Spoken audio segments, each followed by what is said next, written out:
Pero entonces yo pensaba, ¿me parece un cartel? Sí, está grabando. Perfecto. Yo pensaba que una de las cosas que a mí me parecen como muy interesante de resaltar es dónde se inscribe este trabajo que hace años, ¿no? Y me parece que se inscribe en un campo que es el estudio del conflicto social, ¿no? Y que en ese campo subyace una pregunta que tiene que ver siempre con la transformación social. Con la transformación social en el sentido de los sectores populares y de proyectos emancipatorios, o de la transformación social que se produce a partir de este proceso genocida, ¿no? Y entonces Ana se inscribe en un campo que aborda estos temas desde el conflicto.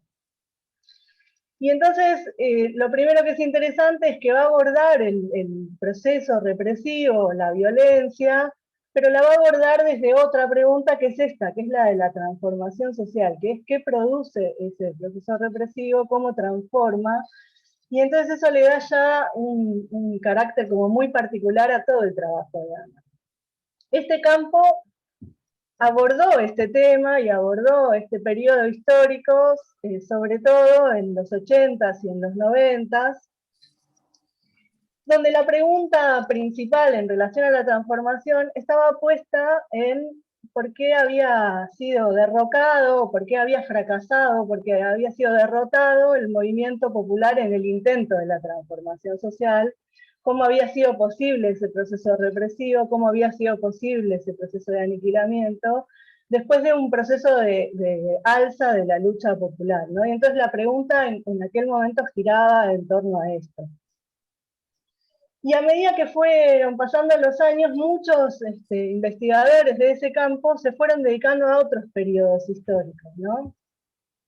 Y entonces en ese sentido a mí me parece que es muy valioso el trabajo de Ana inscrito en este campo de estudio porque recupera una tradición, recupera trabajos, recupera categorías, muchos años después para ser repensados, para ser reevaluados, y entonces es muy emocionante incluso encontrar en el texto de Ana no solo a Lito Marín, que está citado directamente con nombre y apellido y con un montón de sus categorías puestas a jugar muchos años después, sino aires de otros, de Las Balbé, de Íñigo Carrera, de otros que transitaron por ese campo y que están de algún modo presentes en el trabajo de Ana. Pero sobre todo me parece que es para resaltar, y a mí me produce una profunda emoción, no sé qué opinará Meki, que está acá, que el trabajo de Ana es una hermosa y justa y merecida continuación del trabajo de Inés Izaguirre. Y no solo en esos pasajes en los que efectivamente Ana declara estar siguiendo el trabajo de Inés Izaguirre y toma el relevamiento hecho por Inés y le incorpora el relevamiento hecho muchos años después, sino que es una clara continuación del trabajo de Inés en el modo de formular las preguntas, en el modo obsesivo de intento de construcción del dato empírico, de la fundamentación empírica de este análisis, en el modo de escritura, en el modo de construcción del problema de investigación. Y a mí me parece que eso a mí me emociona particularmente y me parece que me da como mucha pena que Inés no haya llegado a leerlo porque estoy segura que le hubiera encantado. Pero además Ana incorpora como otra corriente, si se quiere, del estudio del conflicto social, que es donde por lo menos ella y yo situamos a Daniel Feierstein, que está acá y podrá enojarse o decir que no, que es un modo de comprender el conflicto social que incorpora otra cantidad de elementos que tienen que ver con los estudios sobre genocidio y que entonces le dan a esa pregunta por la transformación una cantidad de categorías nuevas y de abordajes nuevos que permiten pensar a la violencia y pensar estos procesos de aniquilamiento como emergentes que nos permiten analizar en términos procesuales el antes y el después, ¿no? Y entonces en ese sentido, eso también está presente permanentemente en el trabajo de Ana, y entonces logra darle una vuelta de tuerca a aquellos primeros desarrollos del área de conflicto social desde esta nueva perspectiva, ¿no? Y entonces a mí me parece que ese recorrido que logra hacer Ana y esa construcción teórica que logra hacer Ana en ese caminito que eligió, produce una cantidad de elementos que son muy valiosos y que ponen en cuestión muchos de los preconceptos y de las cosas presabidas que circulan en nuestro campo, ¿no? Entonces yo voy a mencionar simplemente, para no hacerla más larga, algunas de las cosas que para mí son los mayores aportes en esto de poner en cuestión, a partir de esta inscripción de Ana en un modo de entender desde el conflicto social, cuáles son los aportes que me parece que, por lo menos a mí, me resultan más significativos. Por un lado, en relación a esto de la violencia, ¿no? Y entonces me parece que Ana logra darle a la violencia un lugar. O sea, en la discusión de si la violencia es o no autoexplicativa, Ana logra salir de la dicotomía de quienes estudian solo la violencia o de quienes la dejan a un costado, y logra estudiar el proceso completo, con su complejidad, y entender a la violencia y el lugar que esa violencia ocupa en ese proceso completo. Le da un lugar.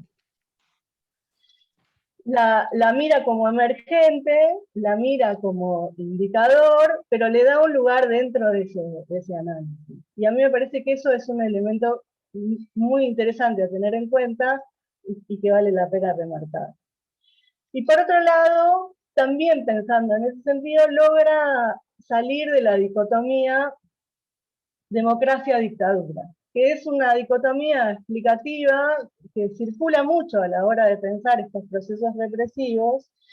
Y entonces Ana, al centrarse en pensar las transformaciones, corre la mirada sobre esa dicotomía de quién tiene el aparato del Estado, y logra incluir entonces al operativo de independencia dentro de un proceso, ¿no?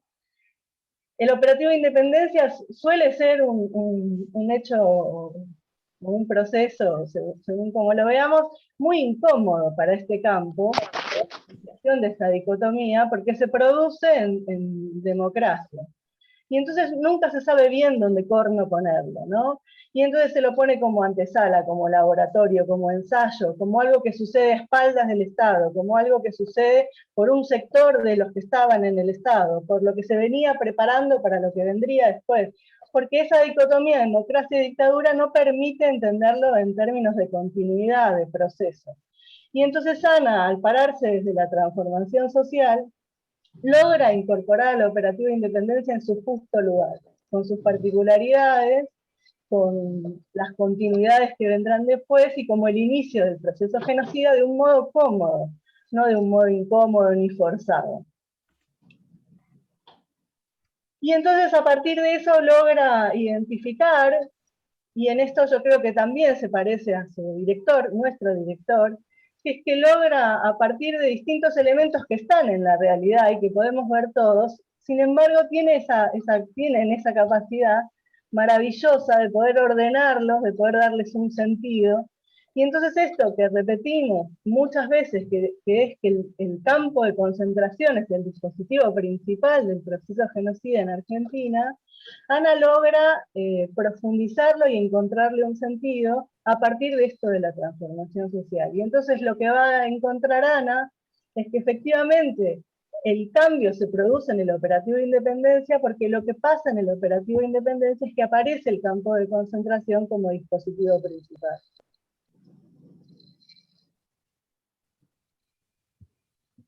Pero además de eso, Ana logra trazar un camino encontrando distintos espacios donde funcionaron clandestinamente y tuvieron detenidos desaparecidos, que también es algo que nosotros ya sabíamos. Sin embargo, Ana logra articularlos entre sí.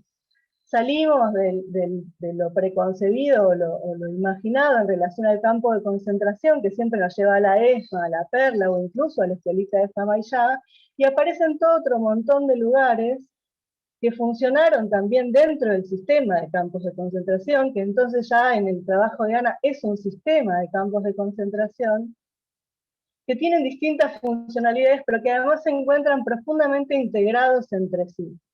Y es esa integración y esa apuesta de esa integración y de esas redes en un territorio y un tiempo particular lo que nos permite dar un salto cualitativo a la hora de entender el proceso represivo.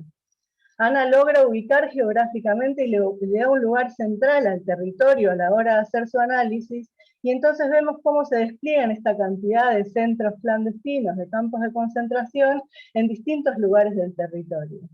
Y entonces otra de las cosas que nosotros intuimos o sabemos o repetimos, que es que los campos de concentración tienen un rol hacia adentro, hacia quienes transitan por adentro de los campos, pero que también tienen un rol fundamental hacia afuera en la construcción del terror, tiene encarnadura en este sistema que Ana va a nombrar como capilaridad, ¿no? Esta característica de la capilaridad del sistema de campos de concentración nos permite darle contenido a esa intuición o a eso que repetimos muchas veces sin entender exactamente cómo funciona. Porque serán en esos lugares no tan característicos, no tan grandes, que no contienen a tanta cantidad de detenidos desaparecidos, donde el límite entre el adentro y el afuera va a ser más flojo, más débil, y entonces es en esa capilaridad donde se produce ese efecto en el conjunto social. Y esto es un aporte muy interesante que tiene el trabajo de Ana, ¿no? Pero por ahí, para mí, por mis propios intereses, me parece que el aporte más interesante, y que por suerte es en el que Ana sigue trabajando, ya spoileo los libros que siguen, es en poner en cuestión el sentido de la militancia. Y tiene un apartado cortito en el libro, pero me parece que es de una potencia esa pregunta sobre qué entendemos por militancia, que nos ayuda a avanzar en una cantidad a desnaturalizar y a problematizar una cantidad de cosas que nosotros repetimos y sabemos, y nos resuelve una cantidad de problemas esa apertura que me parece que es muy interesante. Al incorporar la noción de territorialidad social, Ana va a problematizar la idea de sectores dentro del campo popular como compartimientos estancos, ¿no? Y entonces va a decir que los sectores populares se articulan, se enredan, se embarran a partir de distintos modos de vincularse y de construir grupalidad, que tienen que ver con las relaciones personales, con las familiares, con las afectivas, con las organizacionales, con las políticas, y que es en ese barro que se construyen esas relaciones sociales, en donde se construye y retoma ahí a Pozzi una cultura, va a decir Ana, un modo de ser y estar en el mundo, que construye esa territorialidad que será lo que el genocidio va a buscar atacar. Y entonces en esa territorialidad y en esa configuración de relaciones sociales, Ana va a poner en discusión la categoría de militante y se va a preguntar si el militante es solo aquel que está en una determinada organización política o si la categoría de militante la deberíamos pensar en una forma más amplia. Y ahí Ana hace otra vuelta que es muy interesante y que de verdad va al nudo de una discusión histórica que no logramos resolver. Que es que habiendo hecho todo este desarrollo, Ana se incorpora en ese debate a las organizaciones populares revolucionarias. Incorpora a las organizaciones populares revolucionarias, armadas y no armadas, pero sobre todo a las armadas, que son en general un tema de difícil abordaje para nuestro campo. Y al retomarlas desde este lugar, las sitúa dentro de un territorio, de una territorialidad social, y ya no las va a tomar de forma aislada, ni como causa exclusiva del proceso genocida, ni como excusa, sino como parte de ese entramado complejo que se construye en ese ser y estar en el mundo, en ese lugar y en ese tiempo en concreto. Y de ese modo Ana nos devuelve la posibilidad de recuperar a esas organizaciones populares armadas y esos proyectos que encarnaron. Y digo nos devuelve porque nos las vuelve a poner en tiempo y en espacio y nos las vuelve a poner en relación con los otros. La saca del lugar estigmatizado del héroe o del subversivo de la etiqueta que queramos ponerla y la pone a jugar en un tiempo y en un espacio con otro montón de sectores del campo popular. Y yo creo que eso es, sin ninguna duda, una deuda que nosotros tenemos pendiente todavía, que es poder pensar esas organizaciones dentro de esos territorios y dentro de ese tiempo y espacio. Y entonces me parece que estas puntas que tira Ana para pensarlo son un verdadero aporte político para nuestra generación.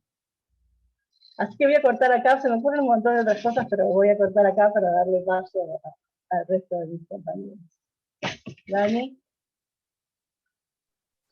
Bueno, ¿cómo va? La verdad, enorme alegría llegar a este momento, ver a todas las personas que voy viendo. Veo algunas caras nada más, pero voy viendo en toda la lista de participantes, y bueno, llegar a este momento con Ana, la verdad que es como un momento y una parte de la aparición de este libro, como un hito crucial en la construcción de un investigador, en el caso de Ana, y de un investigador como pensamos en el equipo la investigación, ¿no? Articulada con las luchas populares, digamos. Me parece que en este sentido el laburo de Ana es crucial. Yo quería plantear dos o tres cositas en relación al laburo en general, y después también destacar algunas cosas que a mí me parecían importantes de la tesis del libro de Ana, ¿sí? Por un lado, bueno, este recuerdo, ¿no? La veo acá a Marga, que fue un poco la responsable de este encuentro, digamos, y me acuerdo, mi memoria no es especialmente buena, pero más o menos me acuerdo, por ahí ella lo podrá contar mejor, pero cuando me decía, tenemos, bueno, nosotros con Marga y con la asociación veníamos trabajando ya desde fines de los 90, y habrá sido 2004, 2005, qué sé yo, más o menos 6, por ahí ella recordará mejor, cuando me dice, tenemos una chica con la que estamos trabajando que tendría que sumarse al equipo, algo más o menos así, y fue como la incorporó a Anita, y la verdad que han sido muchos años de trabajo en transformarse, no solo en lo que ha producido Anita, que es importantísimo, y ahora voy a señalar algunas cuestiones de por qué, sino además en convertirse en un puntal fundamental del trabajo del equipo de asistencia a querellas, del Centro de Estudios sobre Genocidio, del Observatorio de Crímenes de Estado, ¿no? Y me parece que eso tiene que ver con la articulación de dos elementos que es difícil tener juntos en el mismo investigador, ¿sí? O sea, porque por lo menos mi historia de cruzarme y de observar y de ver trabajo de investigación es que uno descubre un buen investigador en la posibilidad de la lucidez, esto desde la capacidad de construcción teórica, o también muchas veces uno descubre un muy buen investigador en la posibilidad de la solidez, digamos, pero son como dos procesos que no necesariamente vienen anudados ni se necesitan, ¿sí? Esto es, vos podés tener investigadores muy lúcidos que no necesariamente son tan sólidos, e investigadores muy sólidos que no necesariamente son tan lúcidos, digamos, ¿no? Y son como dos requisitos de la investigación, pero que pueden dibujar caminos distintos, ¿no? Me parece que lo que tiene Ana es que aúna esos dos elementos, ¿no? Y esto se ve muy claro en el libro de Ana, ¿no? Esto es un libro de tremenda solidez en cuanto a la consistencia del relevamiento de información, y esto por ahí se vincula, lo decía Male, y efectivamente, ¿no? a la escuela Izaguirre, digamos, que implica ya una escuela sociológica incluso previa, ¿no? Pero un modo de trabajo con los datos empíricos, pero a su vez es un libro que tiene muchos puntos, y eso es lo que me quería centrar, ¿no? En 3 o 4 de profunda lucidez, ¿no? En el sentido del aporte teórico y la capacidad de articulación de esos datos, ¿no? Más allá de su consistencia. Y después articula también de modo muy sólido dos líneas que no necesariamente aparecen nuevamente juntas, que es el relevamiento documental y el relevamiento testimonial. ¿Sí? O sea, se dan cita en el trabajo de Anita tanto un trabajo muy fuerte y muy intensivo con respecto a todo el material documental de los reglamentos y manuales militares. Bueno, acá fue de enorme ayuda a Gabriel, una alegría tenerlo en la presentación, digamos, pero realmente en un trabajo muy intenso de reglamento de eso, pero a su vez todo el trabajo que viene de su propia historia en el GIGET, y después incluso de su trabajo también en los equipos nuestros, de relevamiento testimonial y de trabajo y capacidad además de producción de esos testimonios, ¿no? Entonces me parece que estos son como elementos que configuran una trayectoria que bueno, es particularmente rica, y bueno, un gran orgullo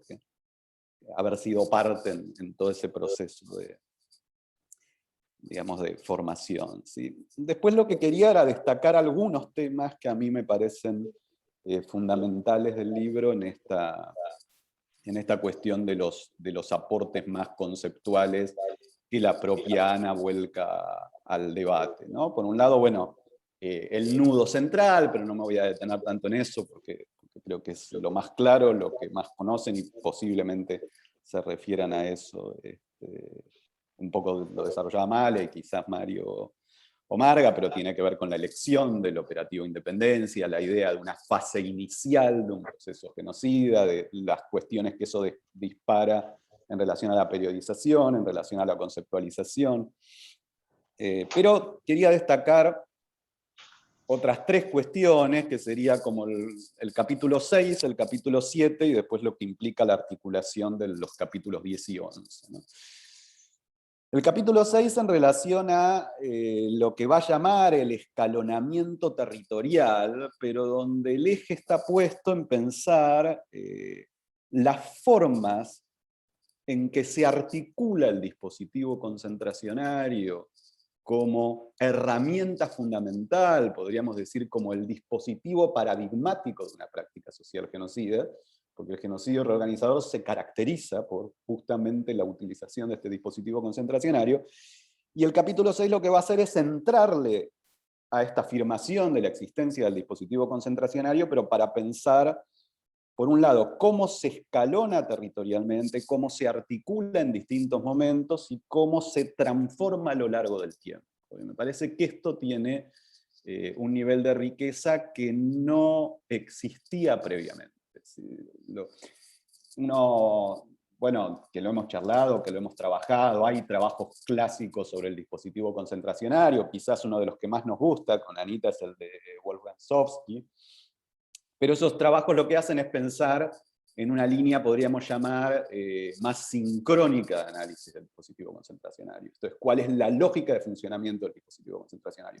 Pero acá en el capítulo 6 de la tesis de Anita aparece una transformación a lo largo del tiempo, no en distintos procesos históricos, que es algo que sí, no se ha hecho mucho, pero se ha hecho algo, sino en un mismo proceso histórico. Esto es cómo se va dando el proceso de aprendizaje y transformación y articulación en ese laboratorio que va a implicar el operativo de independencia del dispositivo concentracionario. Entonces ahí tenemos quizás los trabajos de Gelaytli para pensar algunas lógicas de transformación del dispositivo concentracionario en el nazismo, pero es difícil encontrar algún trabajo que dé cuenta de esta lógica en un propio proceso histórico de la transformación del dispositivo en su propia operatoria.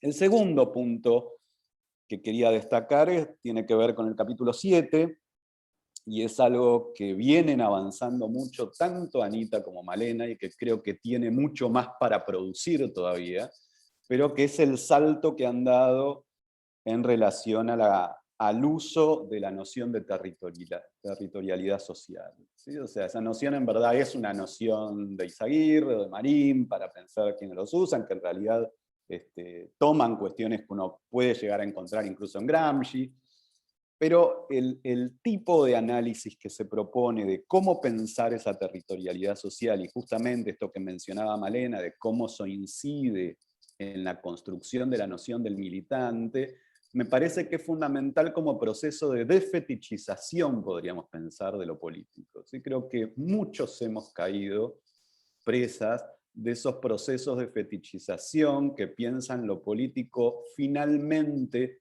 en una lógica muy vanguardista, de lo político como siempre articulado a los modos de funcionamiento del partido, por pensarlo de alguna lógica, y esas adscripciones donde es difícil ver este funcionamiento de las lógicas de la territorialidad social, ¿no? Me parece que ahí es donde hay un primer aporte a un debate que Malena sigue trabajando también en su propia tesis, que espero su libro estemos presentando no dentro de tanto. No da que me apures acá también, no da. No apuro, digo, vamos en algún momento en el futuro cercano. Y que creo que se vincula a esta cuestión de cómo pensar esas construcciones de lo político, ¿no? Y me parece que también este capítulo 7 aporta una discusión crucial que viene del campo jurídico, pero que en realidad es fundamental para la comprensión política, que es ¿a qué grupo vino a destruir el genocidio? ¿No? Esta discusión que parece técnica jurídica, que si grupo jurídico, grupo nacional, que si grupo político, grupo nacional, perdón, parece que se vincula a los modos en que uno piensa lo político, a los modos en que uno piensa la construcción de la noción del militante, y sobre todo a los modos en que se puede pensar la territorialidad social. ¿Qué se viene a destruir? ¿Cómo se viene a destruir? Es crucial, y la noción de territorialidad social es crucial en esa discusión. La verdad que en Argentina llegamos a esa discusión medio por el costado, pero como suele pasar, ¿sí? En realidad la idea de aplicar el grupo nacional fue para ver cómo zafábamos de los desastres de la definición de la convención. Pero después nos dimos cuenta, muy poquito después, nos dimos cuenta, muchos de los que veníamos trabajando ahí, que ahí anidaba una riqueza teórica que iba mucho más allá de si la convención o no la convención, si aplicábamos, si no aplicábamos, si condenábamos o no condenábamos, sino que hacía la verdadera concepción de lo que ocurrió. ¿Qué se vino a destruir? ¿Cómo se lo vino a destruir? ¿Cuál fue el efecto? ¿Qué es lo que había detrás que generó esa necesidad de destrucción? ¿Se venía a destruir a Montoneros y a Lerp? ¿Qué es lo que se venía a destruir en la Argentina y en otros casos, ¿no? En Colombia, por pensar un caso en el que Anita también está trabajando, ¿sí? Con muchos de los grupos que, bueno, creo que algunos los tenemos aquí. Y por último, ¿sí? Esto que yo decía que articula dos capítulos que están totalmente conectados, que son el 10 y el 11, que son como las dos técnicas, podríamos decir, de funcionamiento del genocidio en esta fase inicial del operativo Independencia, que son las operaciones de control poblacional y las operaciones de acción cívica, ¿sí? En este sentido, lo que hay no es tanto una producción de algo que no se hubiera producido antes, sino una capacidad de sintetizar y desarrollar esas distintas técnicas de funcionamiento de una tecnología de poder, que creo que también aportan una cantidad de herramientas muy importantes para seguir pensando en esta línea, y por eso decía, y ahí sobre todo también es donde tanto conectan con los aprendizajes de Anita de los trabajos de Gabriel, digamos, ¿no? De Perier, que justamente uno de sus ejes es pensar en esa lógica de cómo se articulan, qué tipo de técnicas aparecen, cómo funcionan estas distintas técnicas, qué genealogías tienen en técnicas de otro tipo, en procesos represivos, fueran o no genocidas, digamos, ahí hay toda una historia de trabajo, pero creo que Anita puede beber en esa historia, pero articular muy bien esta capacidad de ponerla a jugar en el análisis del genocidio argentino, en particular el operativo Independencia. Así que bueno, esto básicamente, compartir con todos la alegría, y bueno, y esperemos la continuidad del trabajo. Ya conocemos algunos de nosotros, algunos de los trabajos que viene haciendo Anita después de su tesis y después de este libro, en una línea de trabajo que me parece que es muy enriquecedora. La vamos a seguir jodiendo, podríamos decir, para que no solo siga trabajando en esas cosas, sino en todas las otras cosas en las que nos sigue aportando, ¿sí? Que no la vamos a soltar. Pero bueno, hoy un día básicamente de festejo y de alegría, así que más que nada de esto, felicitarte, Anita, un tremendo trabajo y un hermoso momento poder compartirlo hoy con tanta gente querida.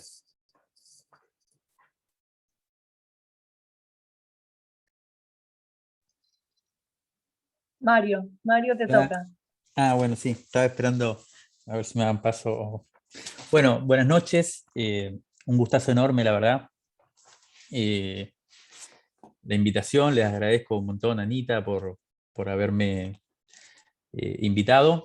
Me siento un poco, no sé cómo decirlo, como, no sé, me parece una presentación difícil para mí, desafiante, la verdad, por varias cosas. Primero, pero bueno, desafiante y a su vez muy interesante, así que lo primero que quería era agradecerle también un poco a Julita, que creo que es que la veo por ahí, es un poco la artífice de este encuentro.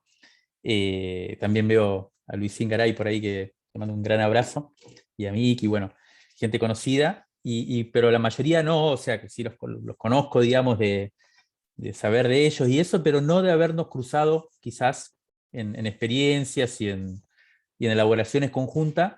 Bueno, por supuesto a Dani sí, ¿no? Y eso me llama mucho la atención, por eso creo que siento que es un momento desafiante y a su vez muy interesante. ¿Por qué lo digo? Como quizás algunos, algunas, muchos sepan, en los últimos años, digamos, yo anduve bastante por allá por la zona que, que relata o que investiga el libro, que es el sur básicamente de Tucumán. Específicamente nosotros fuimos mucho a Santa Lucía. Eh, Llegamos, no, digamos, creo que en el 2010 más o menos, a partir de la búsqueda, de una búsqueda familiar, básicamente de mi prima, María Santucho, cuyo papá fue asesinado ahí en uno de los parajes, digamos, alrededor de Santa Lucía, cuando estaban precisamente siendo parte de la guerrilla, ¿no? Y así llegamos un poco a conocer el lugar donde habían asesinado a mi tío, en este caso, Asdrúbal, Chicho, y a partir de ahí, lo que nos impactó muchísimo, para mí fue un impacto muy grande el tema del monte, conocer el monte. Yo me crié en Cuba, y en Cuba y fuimos con mi hijo, fuimos con mis amigos y amigas a conocer el Pico Turquino, los lugares donde fue la guerrilla cubana. En la Sierra Maestra todavía está el campamento guerrillero intacto, como estaba en el 59, y ir a Tucumán, ir al monte. Primero la pregunta por qué no habíamos ido nunca, si habíamos ido a Sierra Maestra, habíamos ido, yo me quedé en Cuba, pero no importa, o sea, creo que en el imaginario simbólico de la mayoría de la militancia de nuestra generación, y somos más o menos de la generación con Anita, aunque es un poco más chica, pero podríamos decir que somos de los nacidos en dictadura, si se quiere, yo un poquito antes, pero ahí, de los nacidos a partir de la Operativa Independencia, puedo entrar. Eh, y sin embargo, para nosotros el monte no era, el monte tucumano era un lugar básicamente lejano, básicamente peligroso todavía para nuestra generación, en la formación militante nuestra, las historias del PRT, ERP y demás. Más bien el monte, la guerrilla, la compañía de monte estaban un poco al costado, ¿no? No era muy fácil de explicar esa experiencia. Y además, yo después me doy cuenta, para la mayoría de la militancia, por lo menos que yo conocí, tampoco el monte era un lugar a donde volver, ¿no? Esos lugares en donde que se habían recorrido con tanta ilusión en los 70, la mayoría de los militantes que después nosotros un poco empezamos a llevar a reencontrarse con ese lugar y sobre todo con esa gente. Porque lo que nos impactó muchísimo, ni bien llegamos a Santa Lucía, fue encontrarnos con la gente. Que, bueno, y lo que había vivido ese pueblo, esa población, desde entonces para acá, y la dificultad que había habido, o la dificultad, yo no le llamo dificultad, siempre me parece importante eso. Uno a primera vista tiene la sensación de que en Tucumán, y particularmente en Santa Lucía, la elaboración social, cultural, política de lo sucedido durante la dictadura está retrasada respecto de lo que sucede en el resto del país, y me parece que eso no es así, y me parece un gesto totalmente, bueno, muy porteño, digamos, de ver las cosas, ¿no? Me parece que son caminos paralelos, y que incluso, y eso fue lo que sentimos muy rápidamente, hay mucha más verdad quizás en cómo se vive y cómo se elabora esa experiencia en un lugar como Santa Lucía que en un lugar como la ESMA o la ex-ESMA, o podríamos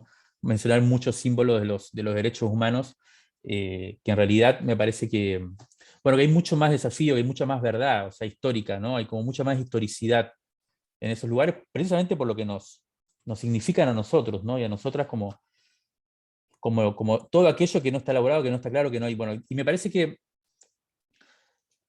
¿por qué digo que me parece desafiante? Porque en todo ese recorrido que hicimos, conocimos, buscamos, conocimos al Giget, o sea, supimos del Giget en ese momento, nos conectamos con Ezequiel Montero, que a su vez había sido parte de Etcétera, pero en ese momento estaba en Alemania, creo, estaba viviendo afuera, pero nunca la conocimos a Anita, por ejemplo, nunca la conocimos a Marga, y bueno, son cosas también, por supuesto, de uno, son déficits de uno, pero creo que también son hasta qué punto hay recorridos paralelos, ¿no? En toda esta historia.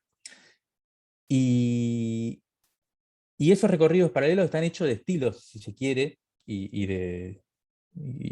distintos, de énfasis, de formas de abordar las cuestiones que son quizás que son singulares y que no siempre coinciden, no siempre se cruzan, y se cruzan cuando se tienen que cruzar, digamos, eso no está muy predeterminado.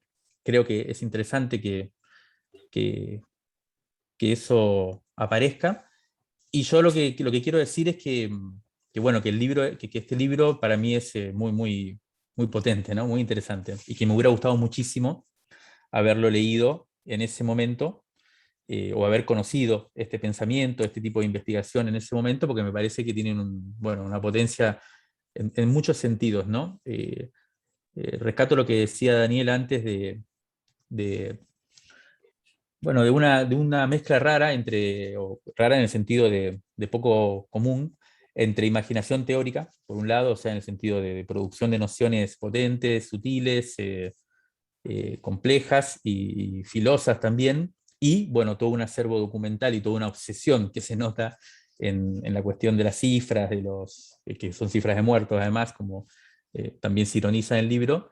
Eh, bueno, que me parece conjugar esas dos cosas no es habitual, ¿no? En ese sentido adhiero a lo que decía Daniel, me parece una cosa bien interesante.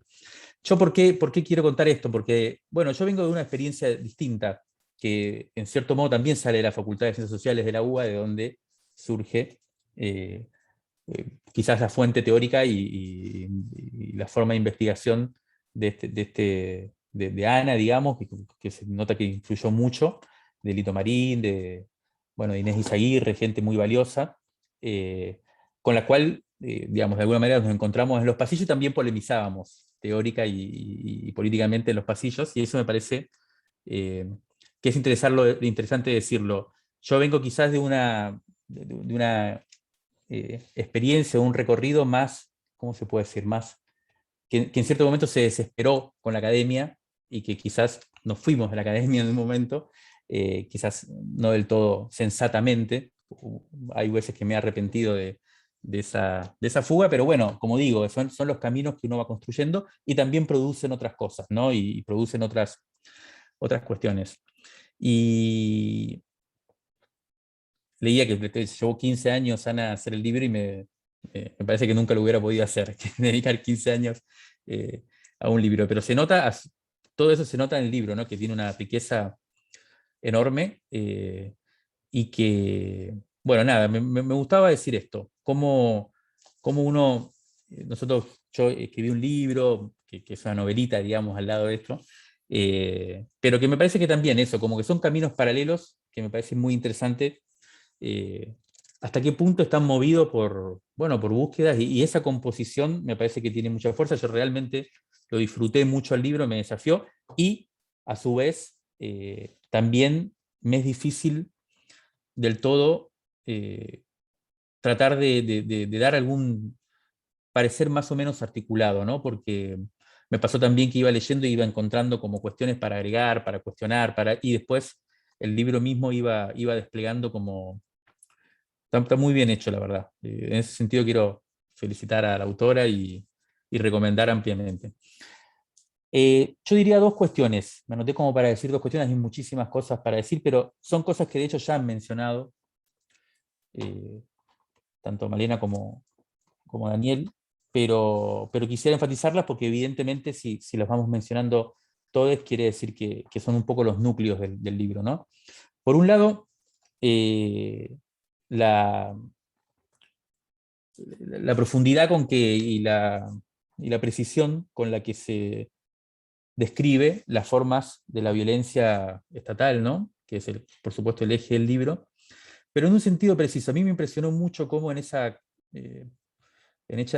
precisión para escribirlo, hay una frase suelta en el libro que a mí me parece que la quería leer porque es lo que más me impactó, ¿no? Dice que se puede considerar este libro como una forma de indagar en los cimientos oscuros de nuestro presente, ¿no? Página 163, una oración al final de uno de los puntos. ¿Y por qué lo digo? Porque hay, por supuesto, toda una discusión, todo un debate que ya han mencionado, que tiene que ver con las discusiones teóricas del interior del campo, de la conceptualización del genocidio y de la violencia de la dictadura y demás, pero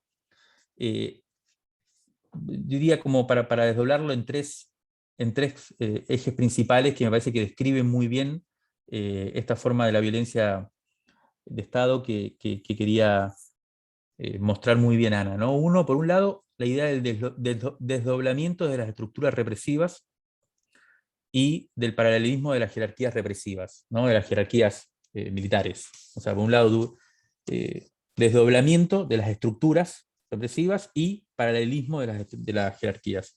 Bueno, esto me parece muy interesante, por supuesto que es lo que piensa un poco Ana o construye como categoría teórica para explicar por qué el operativo Independencia es tan importante para esta historia que se está contando, ¿no? Y su anticipación de la dictadura. Y por lo tanto, me parece que pone en juego un eje central, que ya lo mencionaba Male, como decía antes, que es la idea de que la represión estatal en su núcleo fundamental no es una discusión que tiene que ver con el par dictadura-democracia, ¿no? Acá hay otra cuestión, y que queda muy bien planteado con esta idea del desdoblamiento. Un segundo punto, que tiene que ver con lo mismo, es la idea de la desaparición. Pero no la desaparición solamente con la gente que no aparece, sino la fase productiva en el sentido de terror del sobreviviente, ¿no? Y como muestra Ana que en los territorios donde se hace el eje del operativo Independencia, hay la mitad o más de los sobrevivientes, o sea, de los desaparecidos sobreviven y dan testimonio con su propio cuerpo de lo que se estaba queriendo imprimir, ¿no? en ese territorio social, en esa población. Ese es un segundo eje que me parece muy original y que claramente singulariza la experiencia represiva de Tucumán de otros lugares. Y después, bueno, como ya se mencionaba, el papel fundamental del Centro Clandestino de Detención, que nosotros en Santa Lucía se ve muy bien, creo que se ve en casi todos los territorios del sur de Tucumán, y que a mí me impresionó mucho, sobre todo en Santa Lucía, porque, claro, uno ve la historia de Santa Lucía, que es un pueblo fundado en torno al ingenio azucarero, uno ve lo que significó el ingenio en esos pueblos, ¿no? Articulador social totalmente, el Estado durante mucho tiempo no existió y el ingenio era el que organizaba toda la vida.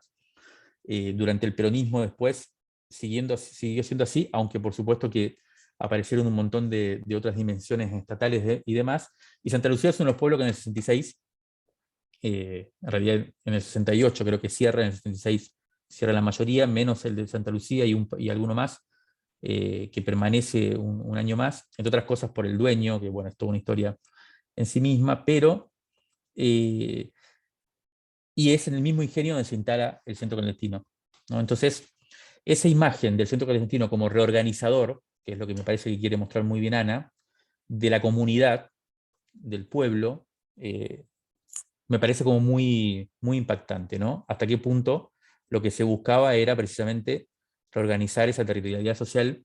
Ahora, más que describir esto, a mí lo que me impacta mucho es hasta qué punto eso es una forma de la violencia tan actual, ¿no? Si uno ve los trabajos, por ejemplo, de Rita Segato y las formas de la violencia paraestatales que hoy están primando en muchos lugares, uno ve estructuras muy parecidas, ¿no? a esto que se analiza en el libro. Me llama mucho la atención porque precisamente lo que se trabaja en las violencias de tipo narco, en las violencias que de la trata de mujeres, en las violencias más contemporáneas que uno ve, y que son las que en gran medida ponen en cuestión, ponen en jaque a la posibilidad de las organizaciones sociales hoy de tener una capacidad de incidencia territorial fuerte, porque disputan precisamente el territorio. Bueno, lo que ve es esto, ve desdoblamiento de las estructuras represivas, pero un desdoblamiento funcional. O sea, en ningún caso se puede pensar a las estructuras criminales luchando contra las estructuras estatales de represión. Más bien, uno ve una articulación, no como la del 75, como la Bolivia de Independencia, pero de bastante funcionalidad. Uno ve el papel del sobreviviente como el desaparecido, que es testimonio vivo con su propio cuerpo de lo que es posible, de lo que el poder puede, y es lo mismo que plantea Rita Segato, no sé si es lo mismo, pero es análogo a lo que plantea Rita Segato con la idea de que la violencia no es instrumental, en el sentido de que no se busca aniquilar necesariamente solamente un cuerpo, sino que el cuerpo sobre el que se ejerce la violencia en realidad es un texto que está dirigido a la población para ser leída. O sea, entonces es una violencia expresiva, no es una violencia instrumental. La verdad que me llama mucho la atención ese paralelismo, ¿no? entre la forma de la violencia. Y me lleva a pensar en estas continuidades, ¿no? En estas, más que continuidades, en estas fundaciones. La pregunta que me parece que Ana pone en juego, y yo creo que es así, es hasta qué punto ese tipo de violencias no fundan un nuevo orden de lo que es la violencia estatal, que todavía está vigente y lo vemos en expresiones así, ¿no?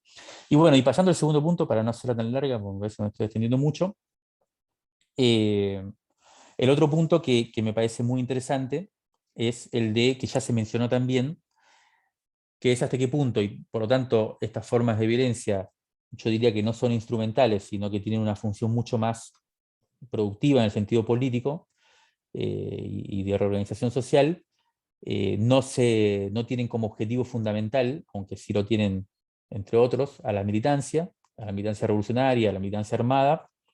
Me parece muy bien cómo plantea Ana esta discusión entre la vanguardia y la fuerza social, entre ese anudamiento complejo, en donde se desmarca tanto de las lógicas de leer estos conflictos de aquella época en términos de guerra social, pero también en términos del planteo de la teoría de los demonios, ni uno ni otro, pensar de otra manera, me parece bien interesante.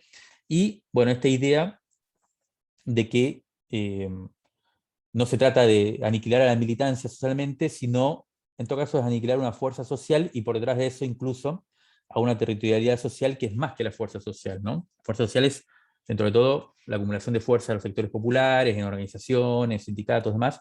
La territorialidad social es una forma de vivir, una forma de hacer las cosas, que es la que se quería aniquilar. Y ahí a mí me parece que, yo creo que Ana lo plantea, pero me parece que prima la idea de aniquilarla, y a mí me parece que tiene más fuerza la idea de reorganizarla, o sea, reformatear a esa fuerza, a esa territorialidad social, ya no a la fuerza social, porque lo que sí se aniquila es la fuerza social. A mí me parece que si vamos al plano de la territorialidad social, habría que pensar más en una reorganización, en un reformateo, en una domesticación, ¿no? Y esto tiene mucho que ver, ahí hay otras categorías, me parece que son interesantes, que tienen que ver con la composición social, ¿no? De los sectores populares, de la fuerza de trabajo, y cómo precisamente el neoliberalismo es eso, ¿no? Es la intervención en la composición social misma que permite pasar de una forma de la producción en el sentido amplio, ¿no? De la producción de mercancías, pero también en la producción de la comunidad, en la producción de la sociedad, produciendo otro tipo de subjetividades, ¿no? Otro tipo de articulaciones sociales y demás. O sea, yo ahí haría como ese énfasis en priorizar la idea de que fue un intento de reorganización más que un intento solo de aniquilación.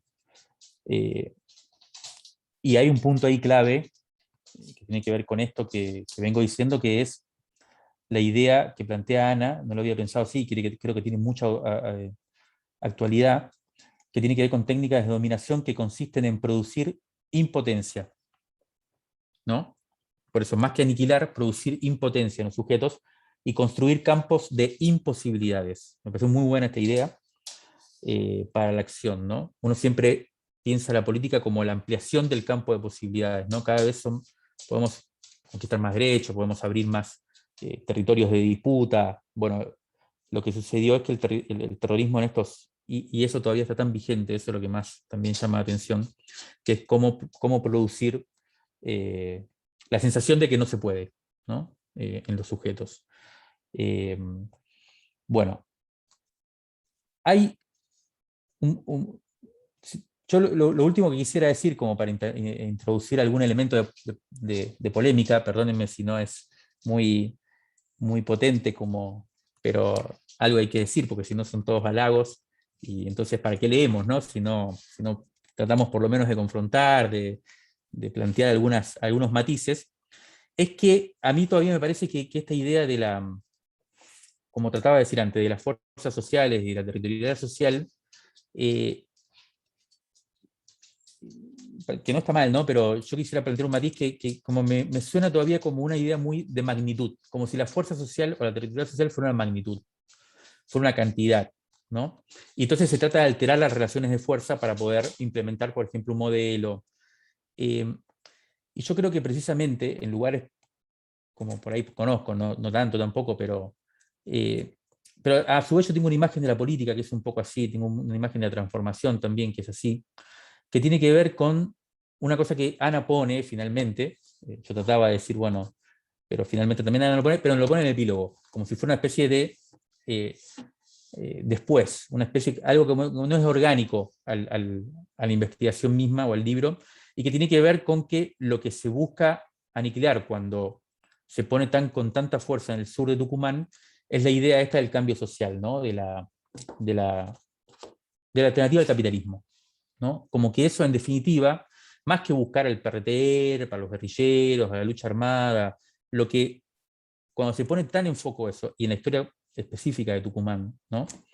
Donde a partir del cierre de los ingenios aparece una imposibilidad social muy clara, ¿no? Creo que Tucumán expresa muy bien eso, hasta qué punto no se podía seguir con la idea del pacto social, la huelga del 74, que también está contada al inicio del libro, un poco ponen en evidencia eso, ¿no? La imposibilidad de mantener o de reintroducir una lógica de acuerdo social que permitiera recuperar una sociedad integrada y demás. Y ahí aparecen dos imágenes claras. Se ve muy bien también con la película ¿cómo se llama? De Vallejo, ¿no? Que es en Santa Lucía.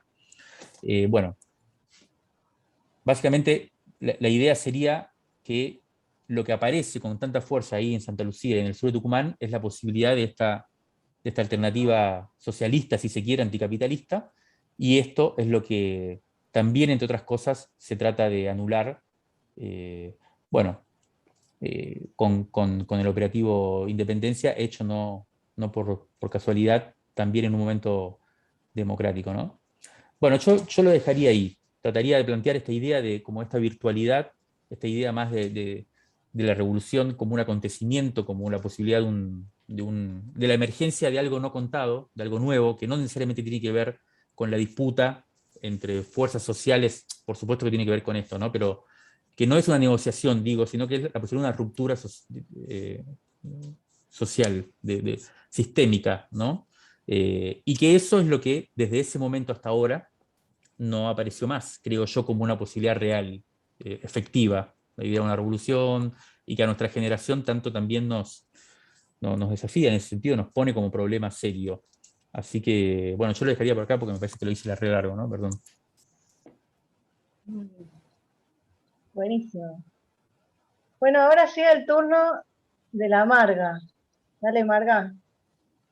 Bueno, gracias a todos. Algunas conozco, a otros no. Bueno, ¿qué puedo decir yo del libro de Anita? Realmente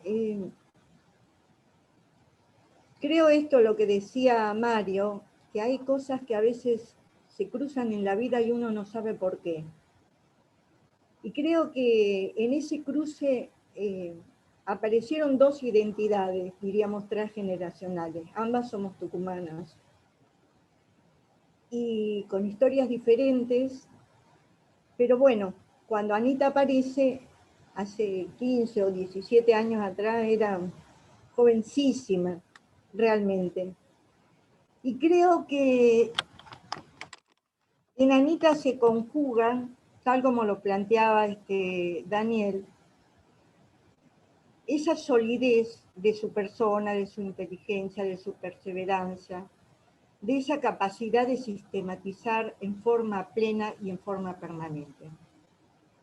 Pero además, yo quería agregar de que Anita lo primero que hace en la investigación misma es sentir. O sea, sentir, y por eso el territorio la invade a ella. En todo el libro van a ver que se habla de territorialidad, pero se sabe que el territorio fue recorrido a pleno.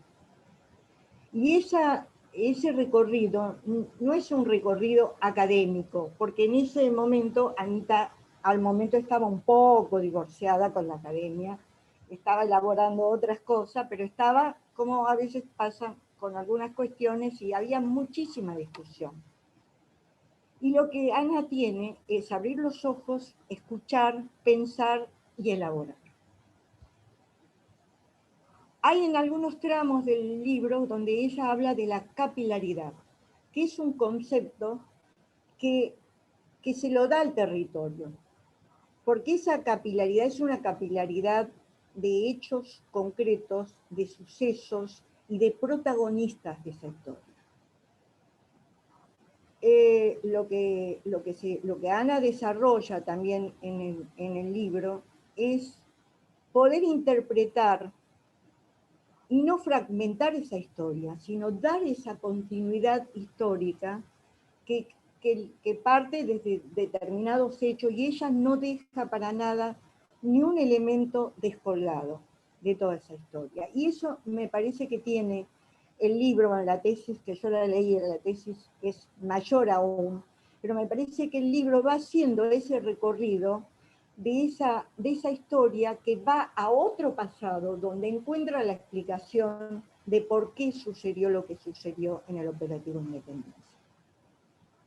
Y lo interesante de todo es la escucha que supo tener Anita de cada poblador que se cruzaba, poblador o personas, y los testimonios que ella los analizaba, las desmenuzaba, y encontraba toda esa explicación ideológica, política y de clase que tenían, que recobraban un sentido a lo que en los primeros años en forma desordenada buscábamos. Porque la verdad que es todo, como toda buena investigación es caótica, es te tironea, te cachetea para un lado o para el otro, y me parece que en un punto de su propia historicidad y de la propia historia, Anita se planta y puede empezar y lograr sistematizar. Pero no es una sistematización porque ella dice, bueno, ahora sistematizan. No, es que siempre estuvo pensando ese hacer histórico que tenía que ser escrito.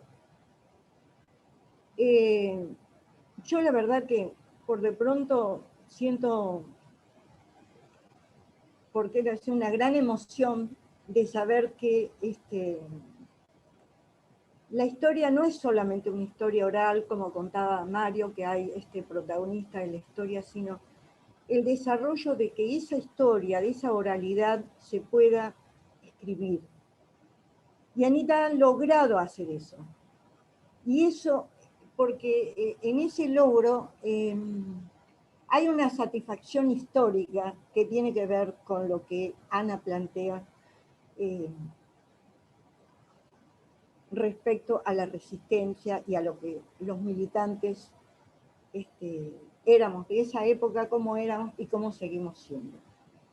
Entonces me parece que Anita es una militante de la academia, es una militante del territorio, sabe interpretar esas cualidades que los pobladores le supieron transmitir, que no es solamente información, porque no es solamente la información la que ella va a buscar, porque realmente va en el vínculo, en el diálogo. No es casual que va a haber muchísimos tucumanos y muchísimos hijos de sobrevivientes que aman a Anita, porque realmente ella ha podido deslizar toda esa empatía que tenía, porque realmente sintió lo que realmente sufrió ese pueblo. Y la concepción de pueblo y de territorio va abarcando todo el libro va dando muestra de eso. Y me parece que es tan auténtica esa investigación que ni siquiera el lenguaje y la forma de hablar de los testimonios, de los testimoniantes, se cambia ni en una coma. O sea, se respeta esa identidad de pueblo, esa identidad que la impulsa el propio territorio.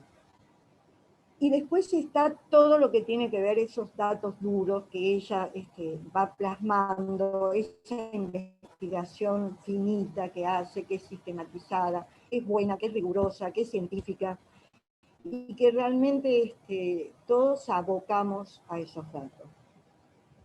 Yo no puedo más que agradecer, más que felicitarla, es agradecer que Anita haya podido lograr esta síntesis de parte de la historia de Tucumán, que me parece que es una síntesis necesaria, posible, y que nos va a confrontar y va a confrontar a otras generaciones, y que va buscando una serie de explicaciones que la vamos a encontrar ahí en el libro, y más en estos momentos donde hay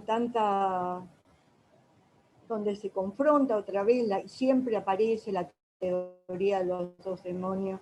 Anita desguaza todo eso y tira toda esa data para tirar por la borda toda la teoría de los dos demonios. Habla de la resistencia del pueblo, toma tantos elementos que realmente,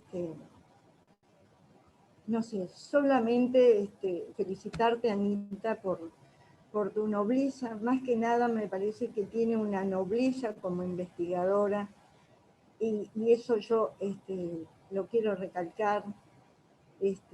Ha sentido, ha llorado, ha sufrido con esa historia tremenda que ha padecido el pueblo, y eso me parece que la ha motorizado aún más para poder desarrollar con tanta certeza, con tanta agilidad, inclusive en la lectura, porque es una lectura que es llana, que es posible circular con sus palabras, como nada impuesto. Y yo que la he visto trabajar tanto y que la he visto discutir grandes discusiones, grandes acompañamientos, hacer talleres, crear y crear y crear. Y no solamente se quedó en la creación, sino lo más maravilloso de todo es que ella pudo sistematizar una obra increíble, porque la verdad que es una obra increíble. Creo que va a haber otras tantas cosas más. Esa capilaridad que ese pueblo le dio, porque yo creo que sí, ella toma esa transmisión de poder, de que era necesario escribir sobre esto. Y me parece que eso es muy valioso en un investigador de las ciencias sociales, interrogantes para seguir debatiendo. Con Anita todavía se puede seguir debatiendo, se puede seguir pensando. Nada. Yo, ¿qué más puedo decir de este maravilloso trabajo que ha hecho Anita, que la he podido acompañar al inicio, en unos años, y después ella vuela, porque realmente tiene toda esa estructura, tiene toda esa sabiduría, y da para escribir muchísimos libros más. Le encanta todo lo que el pueblo le va transmitiendo, todo lo que la resistencia de un pueblo va del boca a boca, y creo que eso es muy bueno, porque el libro no solamente marca datos que son datos duros, los números de los desaparecidos, los centros clandestinos, habla de la resistencia del pueblo. Me parece que eso es maravilloso. No, yo estoy extremadamente contenta, Anita, ella sabe lo que la quiero, y bueno, y lo valiosa y lo fuerte que ha sido en atravesar las huellas del terror, porque había que escuchar esos testimonios, había que temblar ante tantas cosas, y me parece que ella tuvo la fortaleza de poder hacerlo, y eso es muy, muy, muy bueno en tiempos donde realmente a veces prima poner una distancia a hechos históricos, y ella de ninguna manera. Creo que eso estuvo muy bueno, me parece que tiene que ver con eso, con la cátedra, con Daniel, por supuesto, con toda esa espiral de recorrido que ella pudo hacer, por eso transmite todo esto en el libro, esta cuestión de la represión, porque siempre hablamos de cuestiones de espiral que van armando y van destruyendo en parte, no todo, porque creo realmente eso es lo que charlábamos la última vez, que hay prácticas que lograron cambiarlas, pero nosotros llegamos en el momento justo, preciso, histórico, donde realmente esa solidaridad aún quedaba, y había una subjetividad a pleno de poder contar, de poder decir, de que nos pudieran acompañar, y Anita misma acerca qué eran las bases, dónde estaban, toda esa data de oralidad que ella tiene, que la comprueba después con todos los documentos militares y todo lo demás, los juicios y demás. Yo no puedo más que estar emocionada por esto, y agradecida a Anita, que la veo ahí, y creo que realmente es una gran investigadora, porque realmente investigar también es sentir al pueblo, y creo que eso es lo que yo rescataría de Ana. Son cosas que me encanta siempre decírselo, se lo digo, el cariño y el afecto que le tengo, que siempre todos los sobrevivientes, además de querer justicia, muchas veces queremos reeditar alguna parte de nuestra historicidad. Y creo que Ana lo pudo hacer. Gracias, Anita.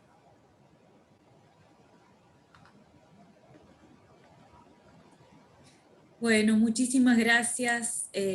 Me toca a mí. Ha llegado el momento. Hoy decíamos con una compañera que quizá el mejor plan para este momento era ponernos acá y llorar todas juntas. También le habíamos llamado la presentación del amor. Porque bueno, lo que pasa es que un poco para quienes no han estado tan cerca de este trabajo, es un libro, pero en realidad son muchos años, y es un proceso muy largo, y son muchos procesos a la vez, entonces por eso creo que también a muchos nos embarga esta emoción. Lo primero que quiero hacer, por supuesto, es agradecerles profundamente que estén acá, que estemos compartiendo este momento, las lecturas que han hecho y los comentarios que han hecho antes Male, Mario, La Marga, Daniel.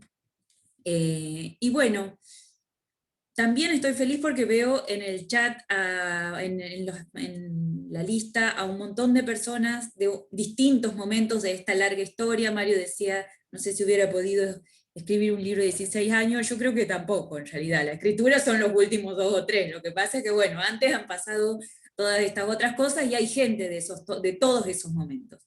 Y entonces por eso yo lo que he pensado hoy para compartir con ustedes es esa larga historia que se plasma de alguna manera, o de la que es resultado de ese libro, pero que, bueno, lo excede con creces, ¿no? Y cuando pensaba esto yo me acordaba de algo que siempre digo en el grupo con el que estamos trabajando ahora, con la Julita en Tucumán. Hacemos esto que del libro tiene mucho, ¿no? Leer una sentencia, sistematizarla, hacer un Excel, todas cosas muy aburridas. Ahora siempre les decimos, cuando agarramos una sentencia, bueno, ustedes ven que estos son 200 hojas de A4 llenas de palabras, ¿no? Ahora bien, nos tenemos que preguntar, ¿cómo llegan a ser esas 200 hojas, ¿no? Esa es también la labor de nuestro oficio. ¿Qué son esas 200 hojas que tenemos enfrente y cómo es que han llegado a hacer eso? Y ahí la aparente fijeza, formalidad, el lenguaje leguleyo se desarma, ¿no? Y comienza un mundo de historias, de organizaciones, de peleas, de azares, de movilizaciones, de lucha, de dolor, de papeles escondidos durante 20 años que un día salen a la luz. En fin, aparece un mundo que está concentrado en media resma de papel, ¿no? Y de alguna manera eso es historizar, tener conciencia histórica del presente, ¿no? Y en realidad para eso es para lo que nos interesa la historia básicamente. Ustedes, quienes me han precedido, han hablado mucho sobre de que eso un poco trata el libro, ¿no? Una frase que una vez me ha dicho Susana Murillo y que a mí me ha encantado, que es esta idea de hacer una ontología del presente, ¿no? Para eso ha sido escrito el libro. Pero bueno, como de eso ya han hablado, yo un poco lo que voy a hacer es historizar el libro en sí, que también tiene 200 páginas, aunque no sea en A4, y contarles de dónde vienen esas 200 páginas, ¿no? Y quizá lo primero que tengo que hacer para eso es agradecerle profundamente a Daniel Feierstein y a Débora D'Antonio, porque si no fuera por ellos, probablemente yo lo que estaría haciendo ahora sería panfleteando una tesis en PDF en vez de presentando este hermoso libro, y ellos, sabiendo de esta mi limitación, me han animado y me han impulsado a que podamos llegar a este libro, y por eso les agradezco muchísimo. Y en este libro, bueno, como les decía, también hay un mundo, ya han ido escuchando, donde se han encadenado generaciones, ámbitos de pertenencia, tradiciones. Por suerte, un poco Male y Daniel ya han hecho todo el raconto de las tradiciones más teóricas que se conjugan en este libro. Lo veo acá a Gabriel Perier, a Pablo Pozzi, a Susana Murillo, a Victoria Basualdo, a Silvia Nassif, que han sido de alguna manera trabajos que han contribuido al armazón de este libro. Bueno, esa es una de las tradiciones, digamos, ¿no? Pero la historia de este libro en realidad tiene un tiempo corto, como dirían los colegas historiadores, que comienza por el azar de haberla conocido a Margarita, ¿no? Y con el azar de haberla conocido a Marga, nos embarcamos en este proyecto del GIGET, que arranca en el 2005, y bueno, la pregunta un poco, en ese contexto político, piensen que los juicios no se habían reiniciado, que veníamos de toda la efervescencia del 2001, que había algo que se estaba moviendo, y en ese momento Marga lanza esta pregunta que tenía que ver con una reflexión que venían haciendo los sobrevivientes, y que era básicamente, bueno, ¿cómo es qué es lo que pasaba en ese pueblo mientras funcionaban campos de concentración, ¿no? Y en este caso en particular era cómo funcionaba un campo de concentración, uno no, muchos, en el medio de un pueblo durante un gobierno constitucional, qué es lo que estaba pasando afuera, ¿no? Y bueno, con esa pregunta medio inicial nos embarcamos varios en un proceso que implicó muchos años muy intensos de viajes y de trabajos en Fama y Ya, que de alguna manera han dejado una marca indeleble en mi vida profesional, ¿no?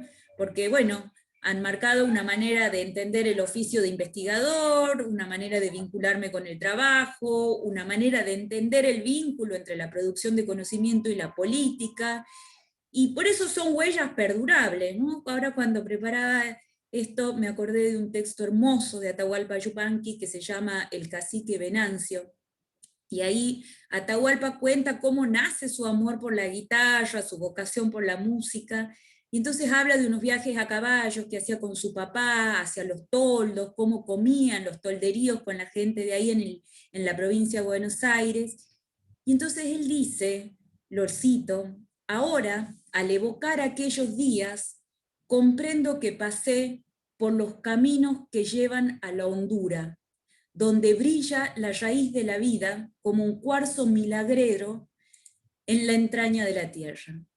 Y así funciona efectivamente, así funcionan para mí esos años de trabajo con el GIGET. Son como una especie de maná, una suerte de fuente a la cual siempre volver, ¿no? Y es un poco también lo que dice Atahualpa, que dice, cuando esta era de profesionalismo sin mensaje expande su insubstancialidad sobre esta romántica tierra generosa, mi corazón reclama la ayuda de aquellos recuerdos.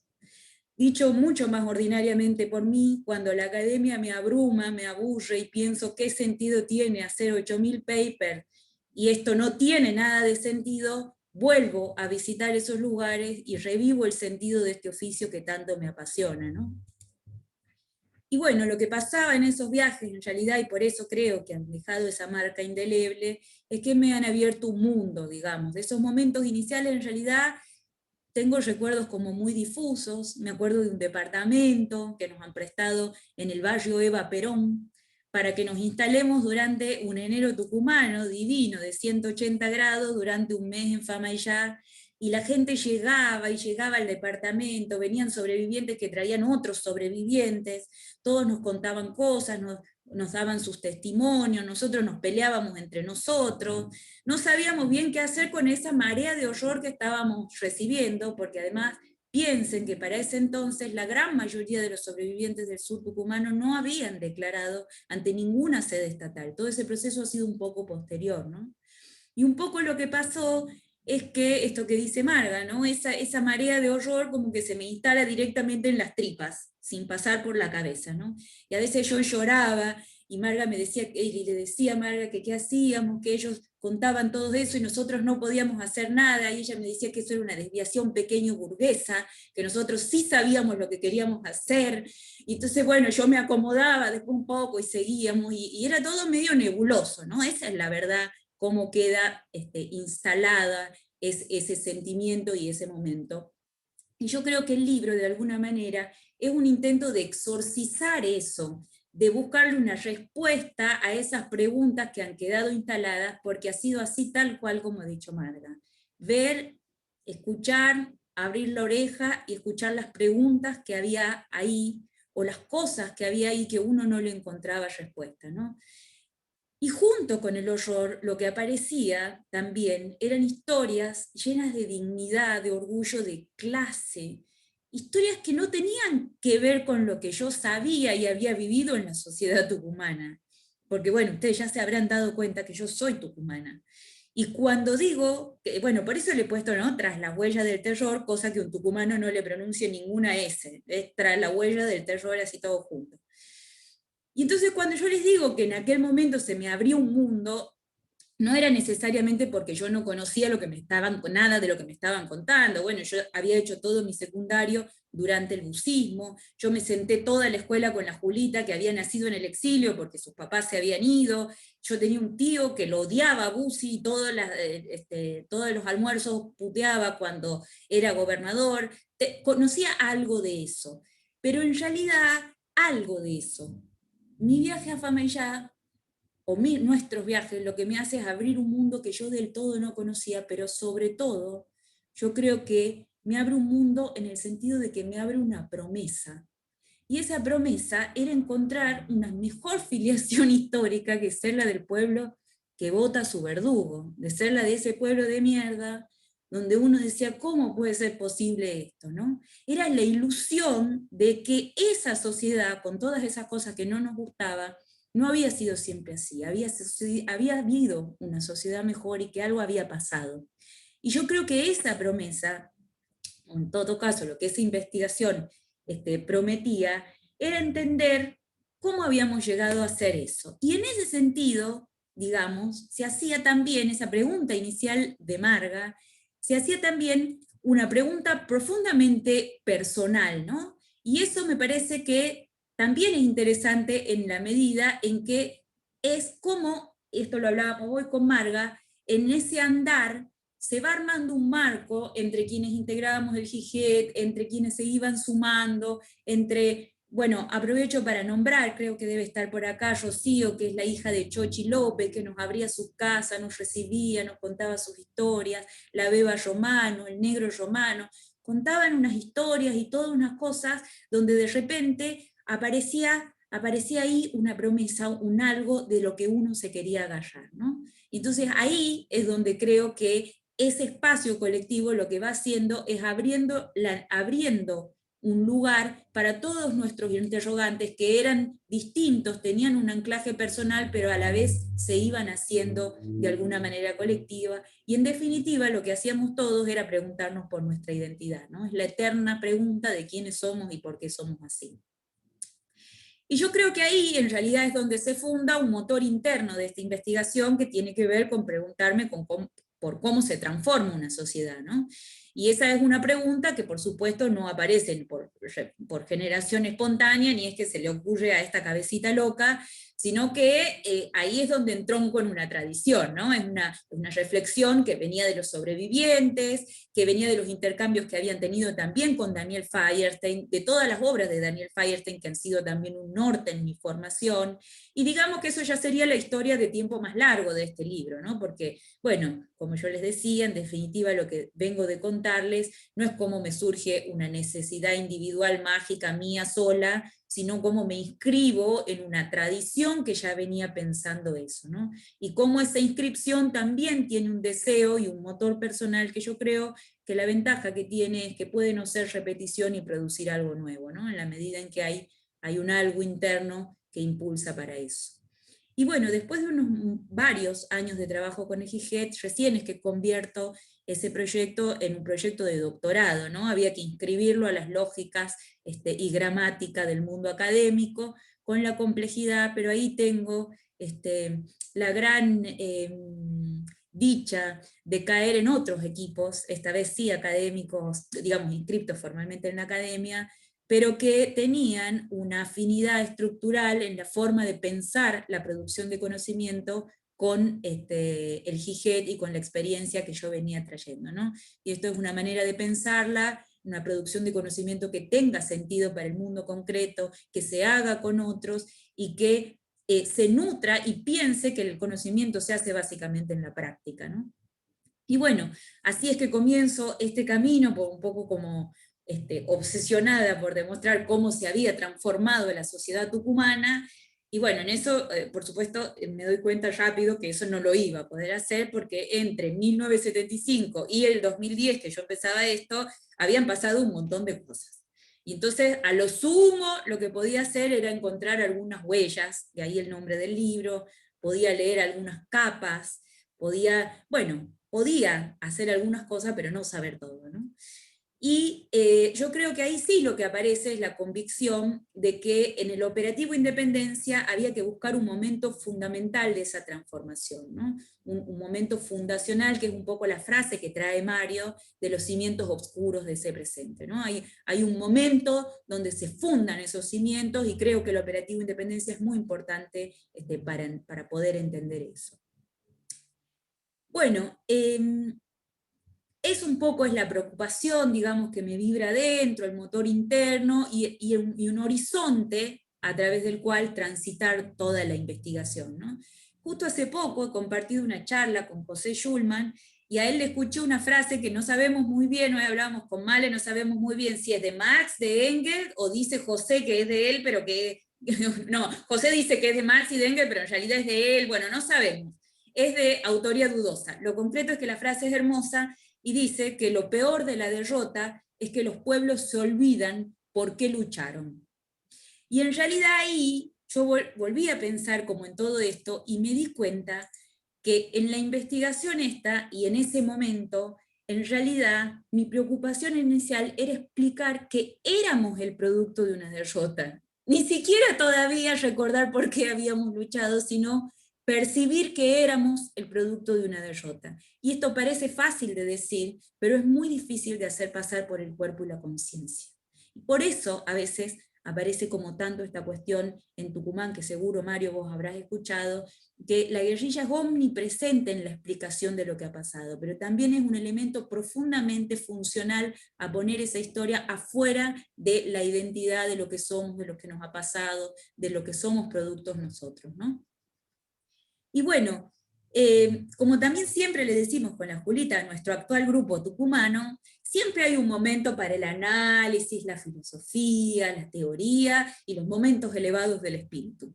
Pero después hay otro momento donde hay que agarrar el pico, la pala y ponerse a picar piedras, ¿no? Y entonces hay que hacer Excel, hay que desgrabar entrevistas, hay que armar grillas de análisis, el oficio del investigador. Y en realidad a mí esa parte me encanta, porque efectivamente soy una obsesiva, entonces me gusta y me cubre una necesidad de organizar el mundo práctico. Y bueno, todo eso en realidad lo aprendí también y desarrollé en otros grupos, ¿no? Efectivamente, bueno, en el Observatorio de Crímenes de Estado, con el cual compartimos con gran parte de las compañeras que están acá, y que dirige Daniel, y con el Centro de Estudios sobre Genocidio, y con ellos en realidad se produjo colectivamente gran parte de las fuentes documentales que se usan en el libro, ¿no? En su existencia, primero como tesis y ahora como libro, a mí varias veces me han ponderado la meticulosidad, la rigurosidad de la información y el uso de tantas fuentes. Y amén de que sea una obsesiva, que es cierto, la verdad es que sí he utilizado una cantidad enorme, enorme de fuentes documentales, pero ese caudal solamente se explica porque es un trabajo colectivo. Más allá de que yo sí he trabajado y mucho, nunca hubiera podido llegar a toda esa información si no hubiera sido porque la hemos hecho en grupos. En esos listados, en esas cifras, han participado decenas de personas, están nombradas en el libro, seguramente no tengo ahora la cuenta en la cabeza, pero seguramente alrededor de 50, ¿no?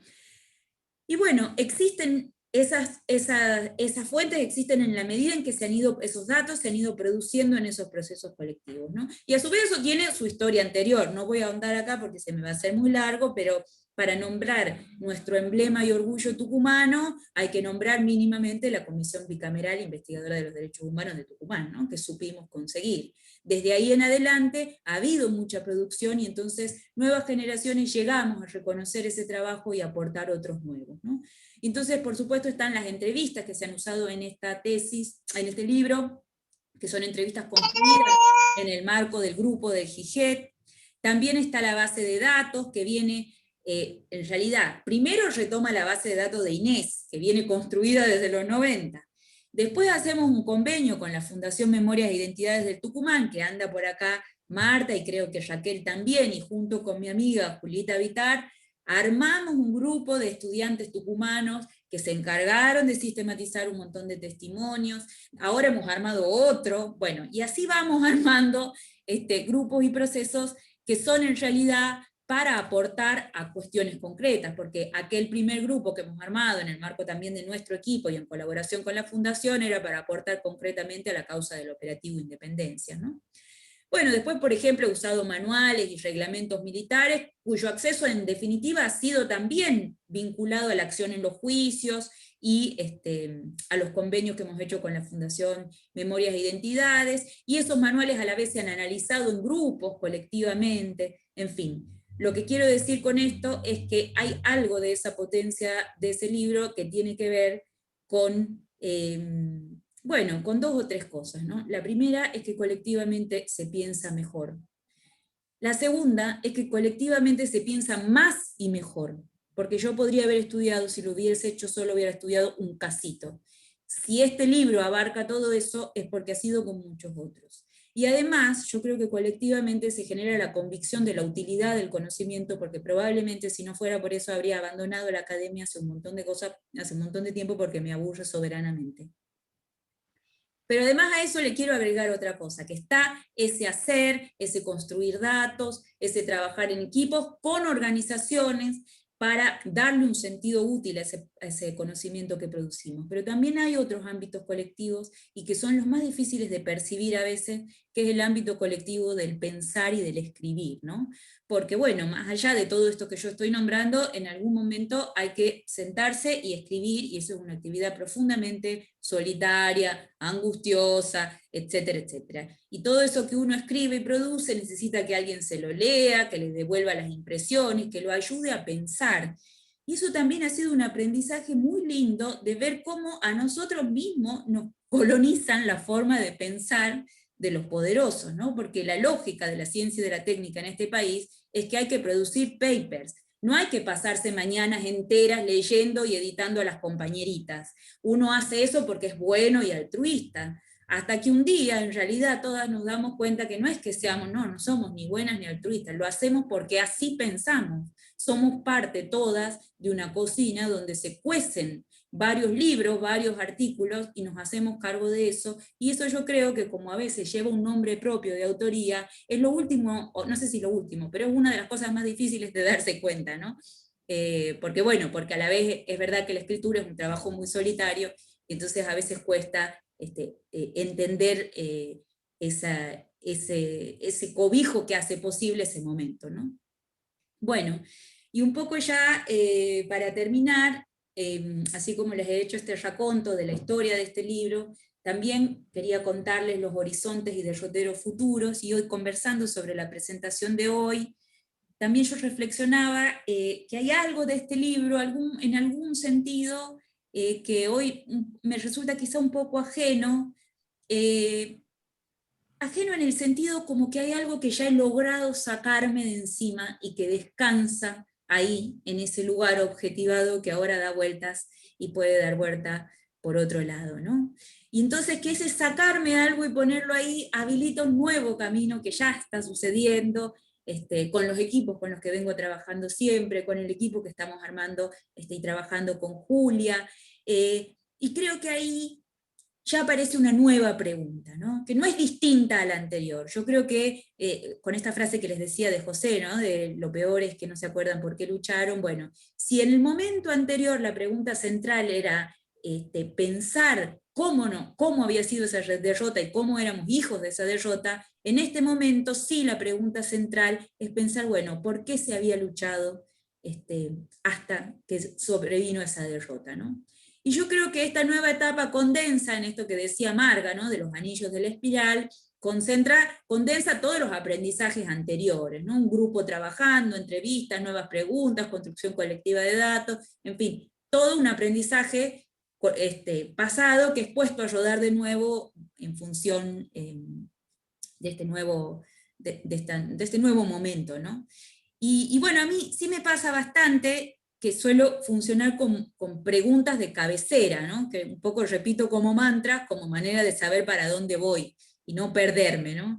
Y quizá en la etapa de la que es fruto este libro, ¿no? La pregunta que sintetiza más ese momento es una que ha formulado Sofsky, que es un alemán, y él decía que el terror era una forma específica de poder.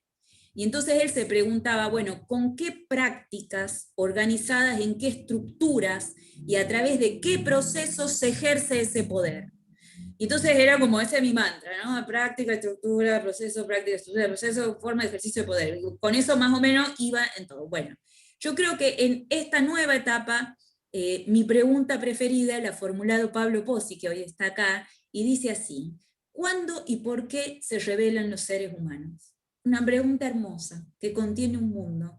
Y bueno, no son dos preguntas distintas, son dos énfasis o maneras de encarar una historia, pero tienen algo en común, además de que es el mismo proceso histórico, digamos, tienen algo en común, que es encarar las historias con un rol central en la pregunta. No es irle a decir a los entrevistados, señor, tengo una respuesta que darle. No, tengo una pregunta que hacerle, porque quiero saber verdaderamente, porque hay algo de lo que dicen que a donde uno está buscando, digamos, una respuesta, ¿no? Y yo creo que el rol de la pregunta genuina es inquietante, porque te hace revolver, te mueve, te saca de tu zona de confort. Digamos, mi amiga Malena tiene una imagen bellísima que a mí me encanta, que es como ir caminando hacia el mar con un baldecito en la mano, a ver una ola y dejar que te revuelque, ¿no? Entonces, eso es un poco la pregunta. Dejar que te revuelque, que te saque de tu zona de comodidad, y que no te lleve a lo políticamente incorrecto, porque no es esa la idea de la incomodidad. La idea de la incomodidad es que verdaderamente uno siente adentro algo que necesita o quiere aportar a resolver, ¿no? Y bueno, yo creo que ya hay un nuevo camino emprendido después del libro, que me llena de ilusión, que me hace volver a donde el diablo ha perdido el poncho, e irse al medio del cerro y a ir a buscar nuevas personas, a conocer nuevos sobrevivientes. Hay muchos de ellos hoy acá, que estoy muy contenta. Está Raúl Cabreras, está Camuña, creo que está Lucho también. Bueno, hay un montón de gente que hemos ido conociendo, o que ya conocemos, pero hemos ido trabajando en este último tiempo, que abren de alguna manera esa nueva esperanza. Bueno, el viaje a Colombia, que va a ser ahora dentro de poco, que también hay algunos compañeros acá, también es salir del lugar conocido e ir a abrir también nuevas preguntas, ¿no? Y bueno, a poner la oreja, digamos, porque eso de que los pueblos en la derrota se olvidan por qué lucharon, en realidad es parcialmente cierto. Abusando la oreja y aceptando que a veces los motivos que manifiestan no son los que necesariamente uno piensa, los motivos aparecen, están y en el fondo nos llenan de vida y esperanza en este camino que emprendemos. Así que bueno, yo con esto cierro porque además se nos ha hecho un poco tarde. No sé, Male, cómo la ves, si tenemos algunos segundos para preguntas o comentarios. Y por último, no quiero dejar de agradecer a todos y todas los que están acá y a todos los que con los que hemos transitado este camino tan lindo. Bueno, yo creo que sí tenemos, aunque sea para alguna intervención, pero antes voy a vender de nuevo este maravilloso libro de Editorial Prometeo, que está en su librería amiga y que pueden conseguir muy fácilmente y que recomendamos nuevamente, Tras las huellas del terror, para que todos y todas puedan comprarlo. Y ahora no sé si alguien quiere o abrir micrófono. Somos un montón, pero somos gente muy civilizada, así que si alguien quiere abrir micrófono o pedir la palabra por el chat, tenemos como para una o dos intervenciones muy breves, pero muy breves.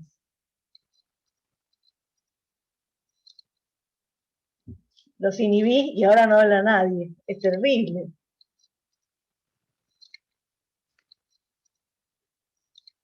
Ahí está, ahí se animó Gabriel, muy bien. Estás muteado, ¿eh? Gracias, Anita. Voy a tener que cortar yo también después porque desde París ya son las 2 de la mañana casi acá. Bueno, quería saber una pregunta también que tiene que ver con el tiempo largo, ¿no? Y también con las permanencias, porque siempre hay que pensar en permanencias y rupturas, ¿no? Y me gustaría saber qué conclusión podría sacar de la permanencia desde hace mucho tiempo de las estructuras coloniales en Argentina, de la estructuración del campo, y cómo las famosas doctrinas francesas que vienen y venían, que están volviendo a Francia hoy en día además, pero las famosas doctrinas contrainsurgentes francesas que venían en esa época del espacio colonial francés y apoyándose sobre las jerarquías paralelas de los poderíos que tenían en ese momento los grandes propietarios del latifundio en Argelia, en Túnez, en Indochina, en Marruecos, en África también. Y ¿no serán esos los receptores también de todas esas estructuras contrainsurgentes, contrarrevolucionarias de esa época, que están en las estructuras internas de estos países que tienen estructuras todavía coloniales del control del territorio, justamente? Bueno, esa era una pregunta. Ya era la pregunta que yo quería hacer para abrir campo de investigación también sobre las estructuras del campo, del territorio, del control del territorio, que uno le podría preguntar también a Milagro Sala lo que sigue pensando de todo esto, ¿no? Que en el fondo sigue habiendo la misma relación de control de las poblaciones sobre la base de jerarquías paralelas. Yo estoy trabajando sobre el concepto de leyes secretas, por ejemplo, y es una estructura de jerarquía paralela completa del aparato de Estado argentino, con las leyes secretas, que tiene también un fundamento en la historia propia de la presencia española, y bueno, todo un espacio así que viene también del espacio colonial. Bueno, ahí quizá habrá que mirar algo y les voy a dejar tranquilos, pero quería agradecer mucho a Anita por su trabajo. No tuve tiempo de leerlo, porque no lo recibí todavía, evidentemente, pero muchas gracias de plantear de nuevo problemas de las estructuras, de la organización, del control de los cuerpos, como diría Foucault, a través de las estructuras territoriales, como podría decir Max Weber, y ver cómo se estructura este espacio en los países que nosotros conocemos también, ¿no? Muchas gracias, Anita. Muchas gracias.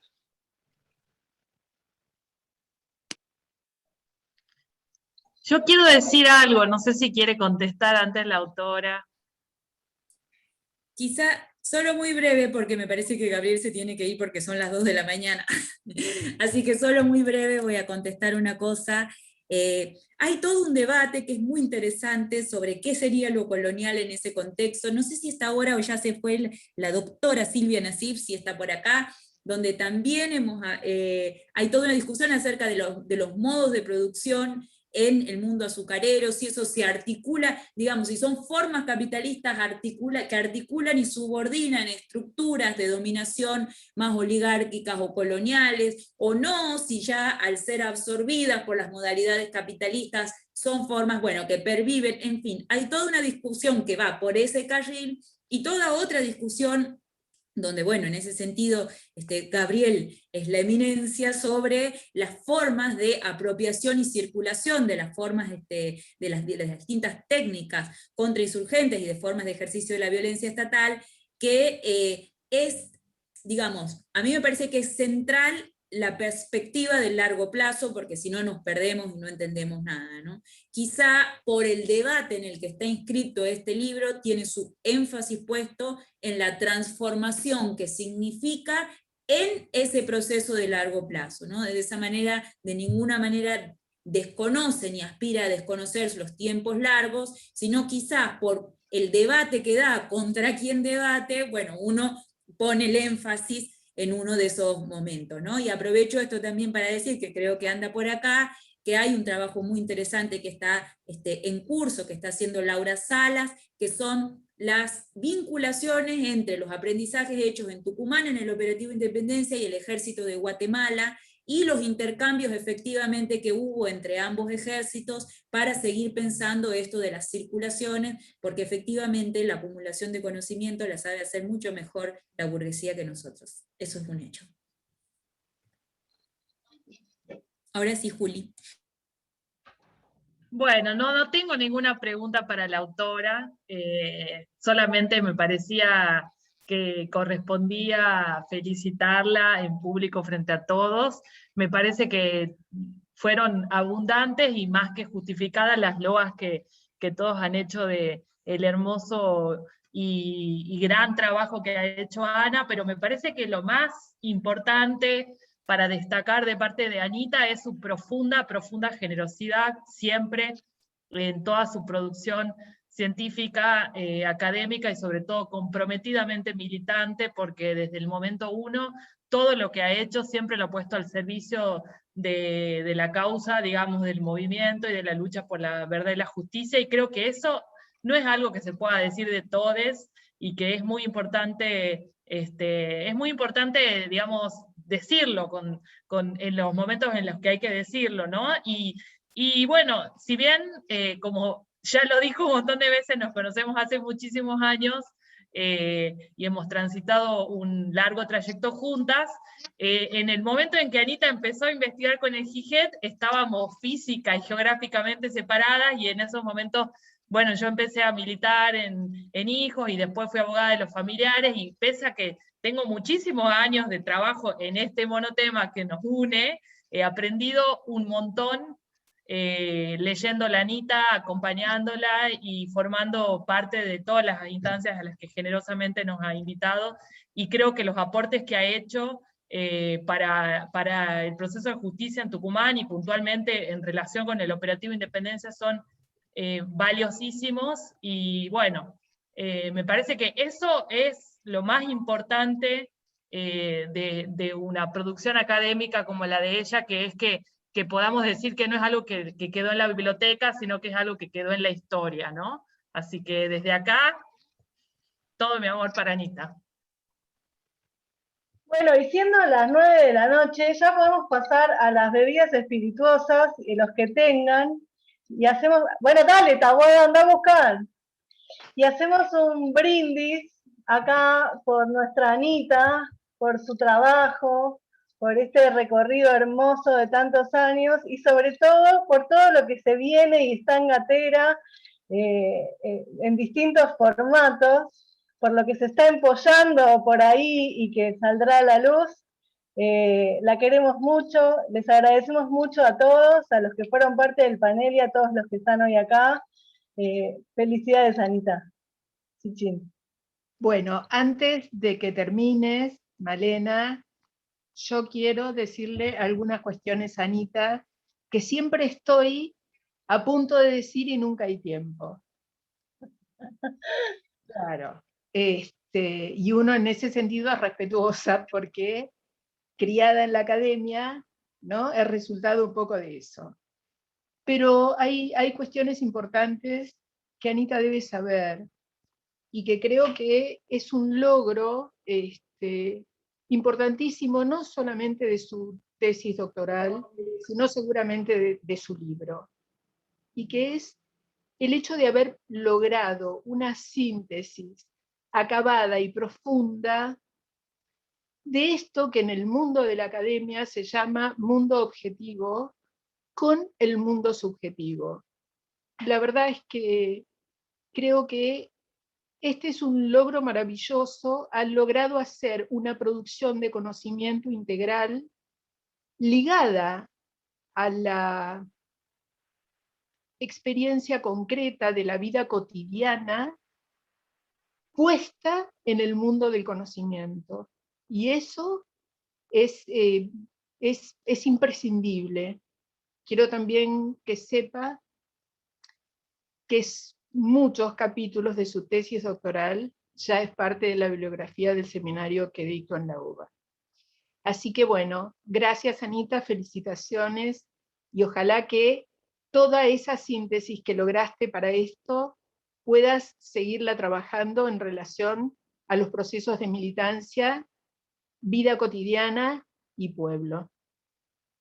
Ojalá que sí, y brindo por eso. Vale, ¿se puede aplaudir? Sí, se puede. Abramos micrófonos y aplaudimos. Eso. Gracias. ¡Bravo, Ana! ¡Bravo! Aplaudimos. ¡Viva la doctora! Bueno, muchas gracias a todos nuevamente. ¡Salud! Vamos a cortar la grabación. Salud para todos. Salud, gracias. Eso, Anita, besos. Salud, gracias. El libro. ¿Cómo compro? En la página de Prometeo o en su librería amiga. Está en todas las librerías amigas, y si no en la página de Prometeo se puede comprar online. A todo el país y al mundo. ¿Prometeo.com.ar? Sí. Bueno. En el amigo Google, editorial Prometeo, seguro sale. Estuvimos flojos y no tenemos el link. Bueno. Malísimo. Es prometeoeditorial.com. ¿Cómo? Yo con vino tinto. Ahí lo mandé al chat. Ahí está. Prometeo.com, efectivamente era prometeo.com. Bueno, gracias a todas y todos. Felicitaciones, hermoso. Ahí mandé el link directo al libro. Anita, felicitaciones.